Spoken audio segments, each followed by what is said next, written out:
Greetings, YouTubers! It's Zelda Mariners, and welcome to the Stanley Parable.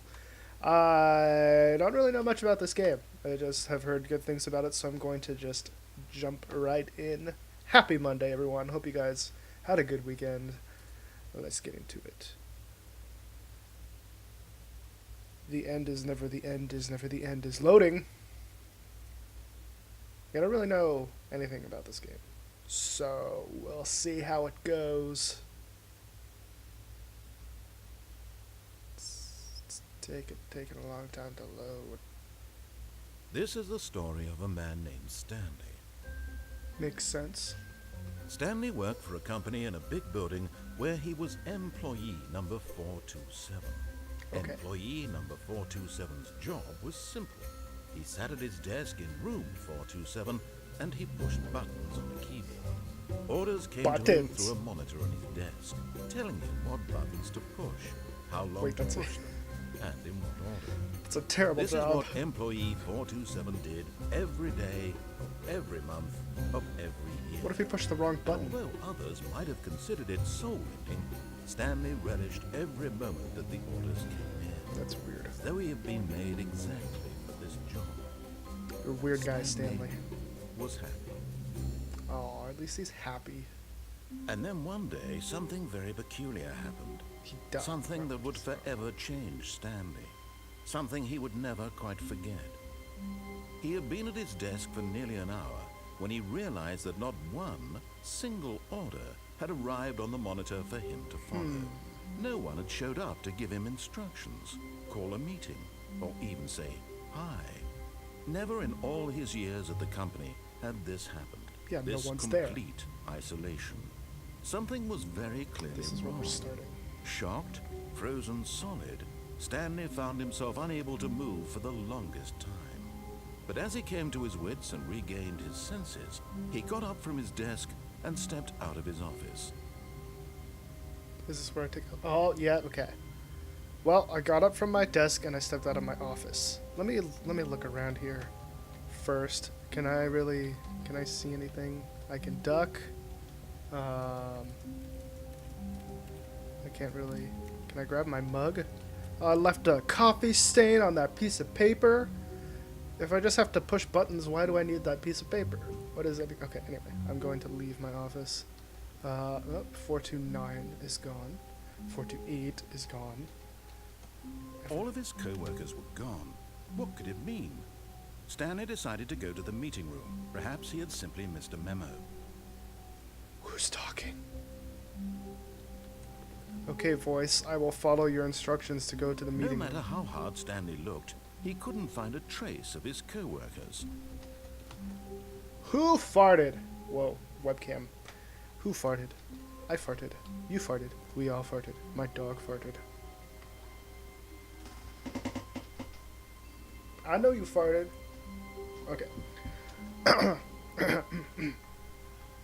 Anyway, I don't know what's going on here. I like work. Just hate my boss. I don't think you should have that mug sitting out on your desk. I don't know where the conference room is, by the way. Mr. Voice. Hello? Mr. Voice? Hello? Conference room? Conference room. Should I be looking at anything? Username access. I don't think I should have done that. What if I turn off your computer too? Haha! Turning off everyone's computer. I'm gonna go back and turn off the other guy's computer. This one. Haha, can I turn this one on? No. Can I turn this one on? No. I can only turn computers off. Can I turn my computer off? Why is my door locked? Why can't I go into my own door? Alright, anyway, are you locked? Yeah. Stanley went around touching every little thing in the office, but it didn't make a single difference, nor did it advance the story in any way. Okay, voice guy, I see how it is. You're being all sarcastic about me touching things and not progressing the story. Fine. Fine, door guy. I hate Monday. Well, it's Monday. Happy Monday. Alright, I'll advance the storyline. Okay? Does that make you happy, voice guy? Will that When make you... Stanley came to a set of 2 open doors, he entered the door on his left. What if I go on the door on the right? What if I go in the door on the right? What? I'm gonna go in the door on the right. This was not the correct way to the meeting room, and Stanley knew it perfectperfectly well. Perhaps he wanted to stop by the employee lounge first, just to admire it. Alright. I'll go to the employee lounge first. I'm gonna check like all these doors though. Maybe one of these open.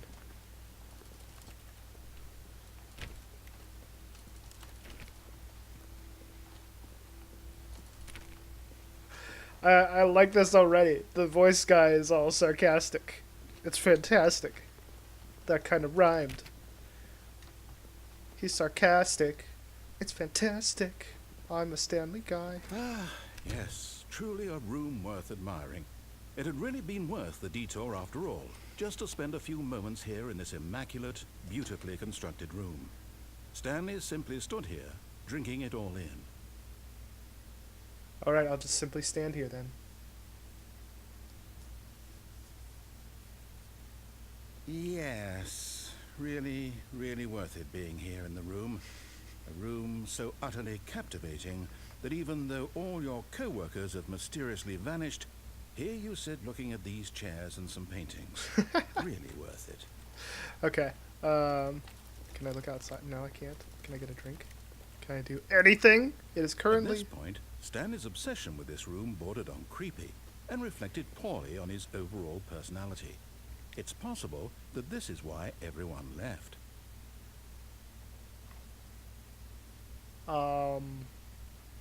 Maybe. The Stanley clock sat actually... around waiting for more dialogue, but when a long time had passed and there was no more, he decided that the game was trying to send him a message. I just want to see if this... It looks like this clock is actually moving. So this is almost like a real-time thing. Alright, I'll advance. But at last, he'd had enough of the amazing room, and took the first open door on his left to get back to business. First open door on the left, huh? What if I go straight ahead? Is this someone's office? No. Stanley was so bad at following directions, it's incredible he wasn't fired years ago. Do not lie. If you are lying right now, stop. Why is this window boarded? Ooh, look, some blueprints. I can't do anything with those? Okay. Warning. I can't read the warning. Okay. Mr. Voice guy here. Being sarcastic. Now what? Huh? Now what? You're not gonna say anything now? I see. You've been talking this whole time and now you won't say anything? I can read this warning sign now. Do not jump from the cargo lift while it is in motion. Will cause death. Penalty for misuse of cargo lift, $1,000. Penalty for jumping off cargo lift, $5,000. Look, Stanley, I think perhaps we've gotten off on the wrong foot here. I'm not your enemy, really, I'm not. I realize that investing your trust in someone else can be difficult, but the fact is that the story has been about nothing but you all this time. I see. There's someone you've been neglecting, Stanley.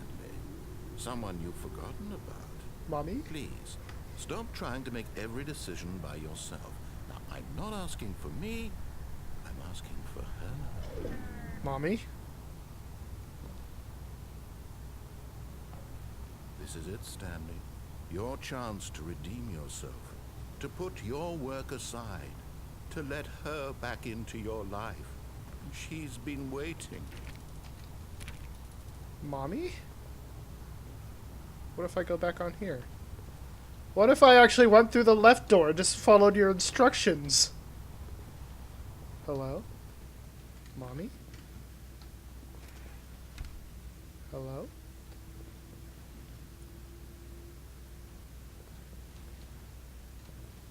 Why aren't you talking, voice guy? Hello? This room looks really dark. Voice guy, I'm scared of the dark. Is there a keyboard button I can press to turn the light on? That's her, Stanley. You need to be the one to do this, to reach out to her. If you can truly place your faith in another, then pick up the phone.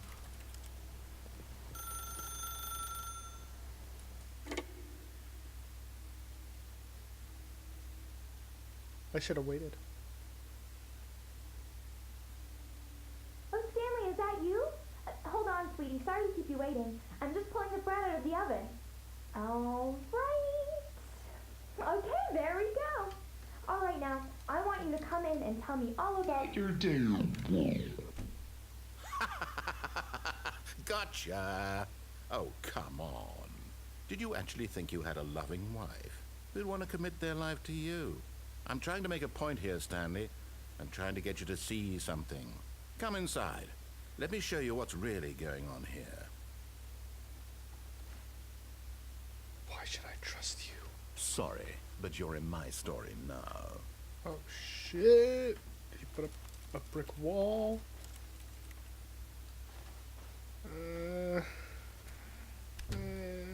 This is a very sad story about the death of a man named Stanley. I did die!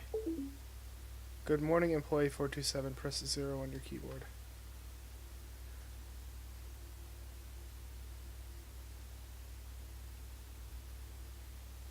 Is that an O? Stanley is quite a boring fellow. He has a job that demands nothing of him, and every button that he pushes is a reminder of the inconsequential nature of his existence. Look at him there, pushing buttons, doing exactly what he's told Why to is this do. changing? Now he's pushing a button. Now he's eating lunch. Now he's going home. Now he's coming back to work. One might even feel sorry for him, except that he's chosen this life. Make a clunk. What if I press the wrong key? Nothing happens. But in his mind, in his mind he can go on fantastic adventures. From behind his desk, Stanley dreamed of wild expeditions into the unknown. Fantastic discoveries of new lands. It was wonderful. And each day that he returned to work was a reminder that none of it would ever happen to him. Sure. Press E to watch TV. What if I press E facing this way? And so he began to fantasize about his own job. First, he imagined that one day Okay. at work, he stepped up from his desk to realize that all of his co-workers, his boss, everyone in the building had suddenly vanished off the face of the earth. The thought excited him terribly.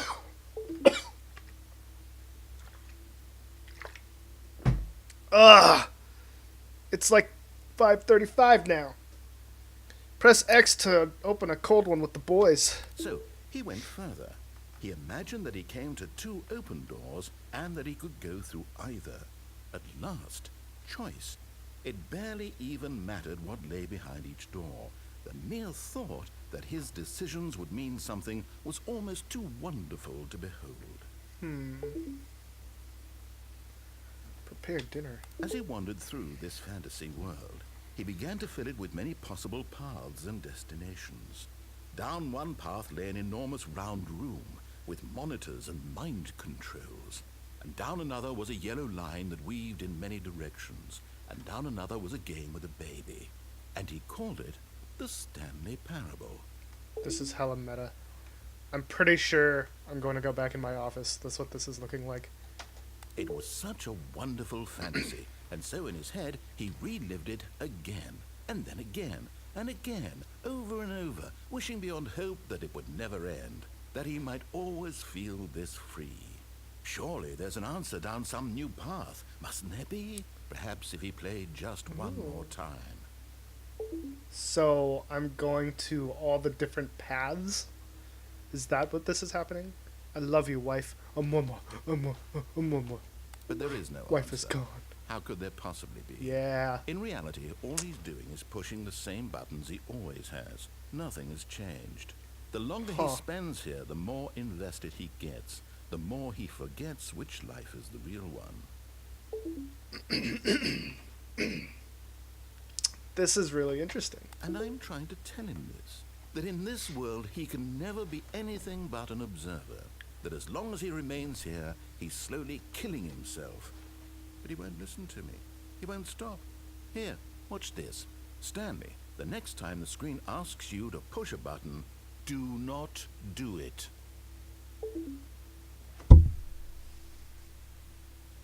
Fine, I won't.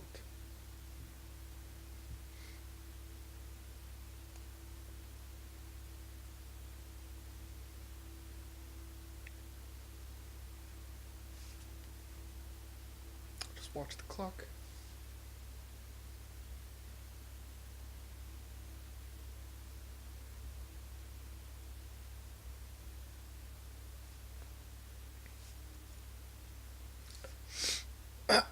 How was your guys' weekend?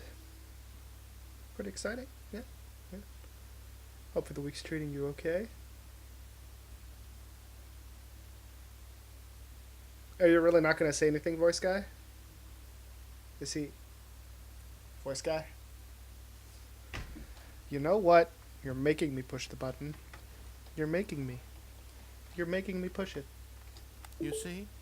Can he just not hear me? Bastard. How can I tell him in a way that he'll understand that every second he remains here, he's electing to kill himself? I'm trying How to can I leave. get him to see what I see? How can I make him look at himself? Press you to question nothing. I suppose I can't. Not in the way I want him to. But I don't make the rules. I simply play to my intended purpose, the same as Stanley. We're not so different, I suppose. What's your intended purpose? I'll try once more to convey all this to him. I'm compelled to. I must. Perhaps, well, maybe this time he'll see. Maybe this time. And I tried again, and Stanley pushed a button. And I tried again, and Stanley pushed a button. How do I die? And Okay, I died. So do I have to go through all these different, like, is there every way is a different path? Oh, okay. Okay. But Stanley simply couldn't handle the pressure. What if he had to make a decision? What if a crucial outcome fell under his responsibility? Yeah. He had never been trained for that. No. This couldn't go any way except badly. The thing to do now, Stanley thought to himself, is to wait. Nothing will hurt me. Nothing will break me. In here I can be happy forever. I will be happy. Stanley waited. Hours passed, then days. Had years gone by? He no longer had the ability to tell. But the one thing he knew for sure, beyond any doubt, was that if he waited long enough, the answers would come. Eventually, someday, they would arrive. Soon, very soon now, this will end.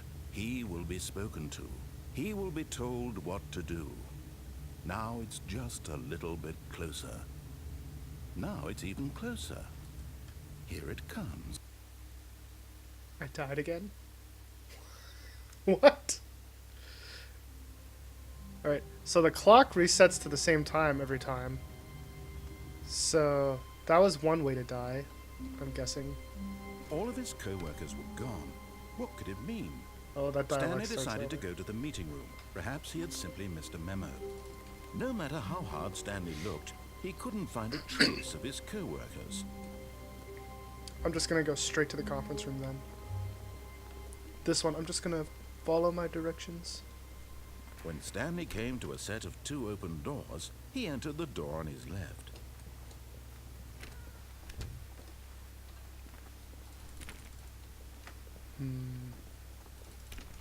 See, what does the clock say now? 11:22. Okay. Hello, bright light outside. I'm glad I can't see what's there. Hello, conference room. Yet there was not a single person here either. Feeling a wave of disbelief, Stanley decided to go up to his boss's office, hoping he might find an answer there. Meeting room. Rip Franz. Do not alter without consulting whiteboard manager.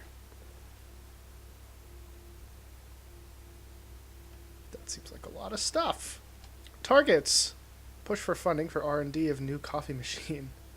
Standardized graphs. Not cost efficient. Get Chris out of broom closet.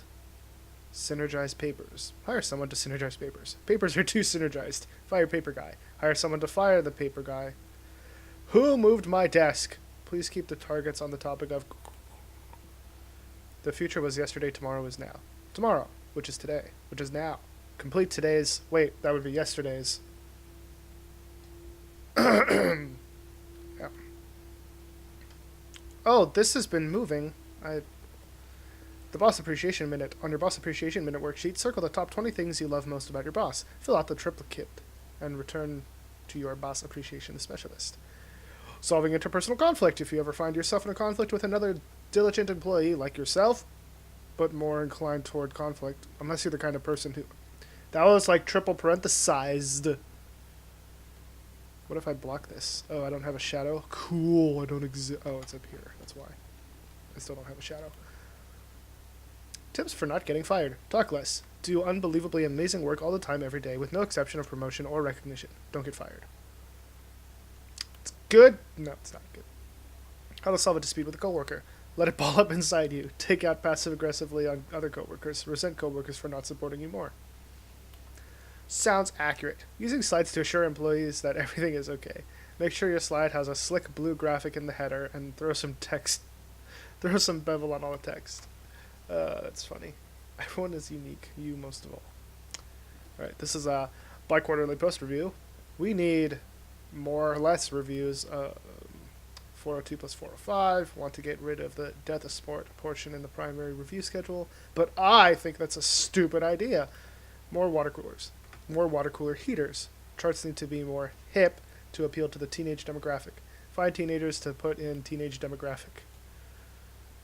Teenagers, size of demographic. Space between the teenagers. A lot of percent. Okay. I guess I'll go find the, where am I going? Broom closet. Hey, who is in the broom closet? Stanley stepped into the broom closet, but there was nothing here, so he turned around and got back on track. What if I don't? What if I stay in the broom closet and look at everything in here? Then what will you do? There was nothing here. No choice to make, no path to follow. Just an empty broom closet. Yes, voice guy. No reason to still be here. Give me a minute, voice guy. Let me just look around. Okay, voice guy, just give me a minute. It was baffling that Stanley was still just sitting in the broom closet. He wasn't even doing anything.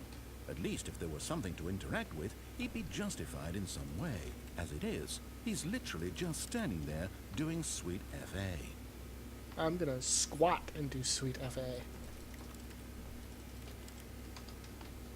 Are you really still in the broom closet? Yeah. Standing around doing nothing? Yeah. Why? Please offer me some explanation here. I'm genuinely confused. You have more dialogue options. That's why, voice guy. Until you run out of dialogue options, I'm gonna stay in here. You do realize there's no choice or anything in here, right? Uh-huh. If I'd said Stanley walked past the broom closet, at least you would have had a reason for exploring it to find out. But it didn't even occur to me because literally this closet is of absolutely no significance to the story whatsoever. Yeah, you said that. I never would have thought to mention it. You said that before about other things, Mr. Voice Guy. Maybe to you this is somehow its own branching path. Maybe when you go talk about this with your friend, you'll say, "Oh, did you get the broom closet ending? The broom closet ending was my favorite." I hope your friends find this concerning. Well, now that you mentioned that, I'm going to stay here and get the Stanley broom was closet fat and ending. ugly and really, really stupid. He probably only got the job because of a family connection. That's how stupid he is. Family That connection. or with drug money. Also, Stanley is addicted to drugs and hookers. A family connection to just push buttons on a keyboard. Well, I've come to a very definite conclusion about what's going on right now. You're dead. You got to this broom closet, explored it a bit, and were just about to leave because there's nothing here, when a physical malady of some sort shut down your central nervous system and you collapsed on the keyboard. Cool. In a situation like this, the responsible thing is to alert someone nearby so as to ensure that your body is taken care of before it begins to decompose. Hello? Anyone who happens to be nearby? The person at this computer is dead. He or she has fallen prey to any number of your countless human physiological vulnerabilities. It's indicative of the long-term sustainability of your species. Please remove their corpse from the area and instruct another human to take their place at the computer, making sure they understand basic first-person video game mechanics and filling them in on the history of narrative tropes in video gaming, so that the irony and insightful commentary of this game is not lost on them. All right, when you've done that, just step out into the hallway.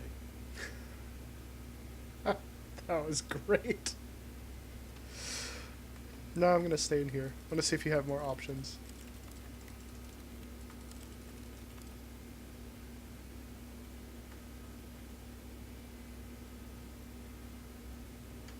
I don't know how long I should wait. I'll push the limits.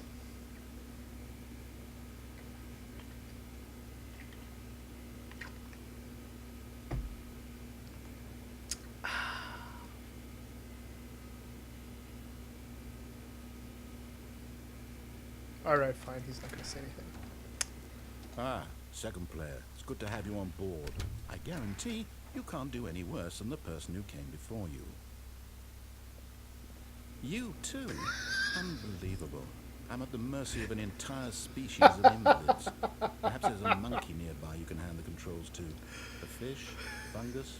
Look, you can hammer out the details. I'm not particularly picky.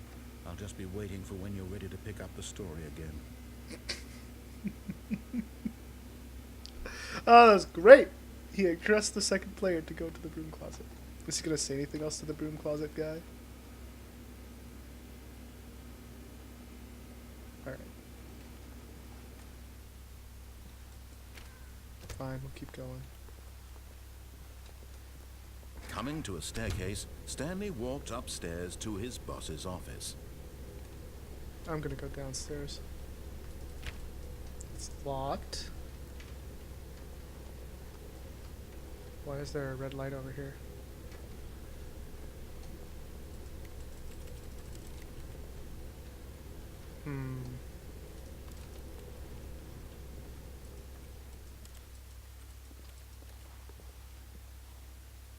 I like how that kind of turns off as you walk out.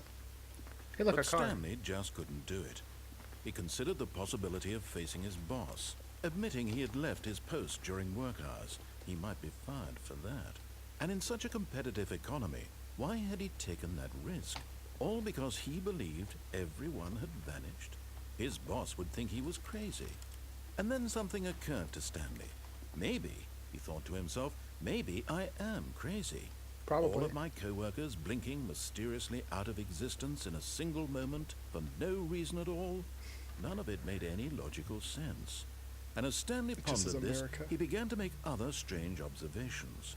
For example, why couldn't he see his feet when he looked down? Why did doors close automatically behind him wherever he went? And for that matter, these rooms were starting to look pretty familiar. Were they simply repeating? No, Stanley said to himself, this is all too strange. This can't be real. And at last, he came to the conclusion that had been on the tip of his tongue. He just hadn't found the words for it. I'm dreaming, he yelled. This is all a dream. Oh, what a relief Stanley felt to have finally found an answer, an explanation. His co-workers weren't actually gone. He wasn't going to lose his job. He wasn't crazy after all. And he thought to himself, I suppose I'll wake up soon. I'll have to go back to my boring real-life job pushing buttons. I may as well enjoy this while I'm still lucid. So, he imagined himself flying and began to gently float above the ground. Then he imagined himself soaring through space on a magical starfield, and it too appeared. It was so much fun, and Stanley marveled that he had still not woken up. How was he remaining so lucid? And then perhaps the strangest question of them all entered Stanley's head. One he was amazed he hadn't asked himself sooner. Why is there a voice in my head dictating everything that I'm doing and thinking? Now the voice was describing itself being considered by Stanley, who found it particularly strange. I'm dreaming about a voice describing me, thinking about how it's describing my thoughts, he thought. And while he thought it all very odd, and wondered if this voice spoke to all people in their dreams, the truth was that, of course, this was not a dream. How could it be? Was Stanley simply deceiving himself? Believing that if he's asleep, he doesn't have to take responsibility. This is a for really himself? long explanation. Stanley is as awake right now as he's ever been in his life. Now, hearing the voice speak these words was quite a shock to Stanley. The After all, dialogue. he knew for certain, beyond a doubt, that this was in fact a dream. Did the voice not see him float and make the magical stars just a moment ago? How else would the voice explain all that? This voice was a part of himself too. Surely, if he could just... He would prove it. He would prove that he was in control, that this was a dream. So he closed his eyes gently, and he invited himself to wake up. He felt the cool weight of the blanket on his skin, the press of the mattress on his back, the fresh air of a world outside this one. Let me wake up, he thought to himself. I'm through with this dream. I wish it to be over. Let me go back to my job. Let me continue pushing the buttons. Please, it's all I want. I want my apartment, and my wife, and my job. All I want is my life exactly the way it's always been. My life is normal. I am normal. Everything will be fine. I am okay. That got a little real there.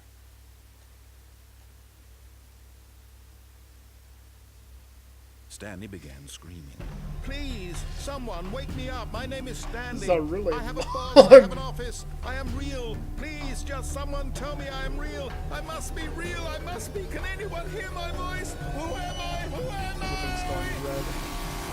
And everything went black.